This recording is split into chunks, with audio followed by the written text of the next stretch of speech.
ලුණරින් මාර්ගයට යාවන අතුරු මාර්ගයක ගමන් කරමින් සිටියදී 58 වන සේනාංකයේ බටපිරිස් LTTA මෙම ජීප් රථය කොටු කර අල්ලා ගැනීමට සමත් වුණේ. ප්‍රජරෝ වර්ගයට අයත් ජීප් රථය අධික වර්ෂා මැද මඩගුහුරු අබලන් මාර්ගවල පවා ගමන් කිරීමට හැකි පරිදි වැඩි දියුණු කර තිබෙනවා. එහි ටයර් පද්ධතිය අනුව එය සනාථ වෙනවා.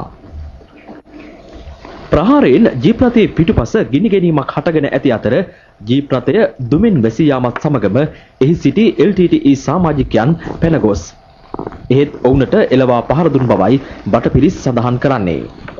මෙම ජීප් රථයේ ගමන්ගත් පුද්ගලයාට අමතර ආරක්ෂාව සඳහා පෙරගමන් ආරක්ෂක යතුරුපැදි දෙකක් ඉදිරියෙන් ගමන් කර තිබෙනවා.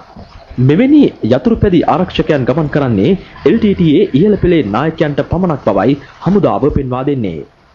ජීප් රථයෙන් පැන ගිය මෙහි සිටි ප්‍රධාන පුද්ගලයාට අනිවාර්යයෙන්ම වෙඩි වැදුණු බවත් ඔහු මිය යන්නට හෝ බරපතල ලෙස තුවාල ලබන්නට හෝ ඇති බවත් බටපිරිස් සනාථ කරනවා.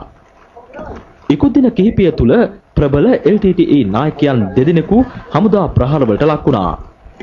මාන්කුලම්හිදී LTTE සන්නද්ධ නායක ස්වර්ණම්ට වෙඩි වැදුණු අතර ඔහුගේ වාහනයද හමුදාව සොයාගත්තා. ඊයේ ස්ටැන්ලි හෙවත් නිලවන් නැමැති කිල්නොච්චියේ LTTE නායකයාද හමුදා ප්‍රහාරයකට ලක්ව මිය ගොස් මේ ප්‍රදේශවල යලිත් වැසි සහිත කාලගුණික තත්ත්වයක් දැකිය හැකියි.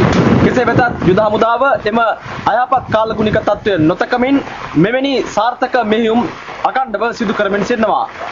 අද සොයාගනු ලැබූ මෙම ජීප් රථයද LTTE නායකයෙකු භාවිත කළ එකක් බවයි යුද හමුදාව පෙන්වා දෙන්නේ.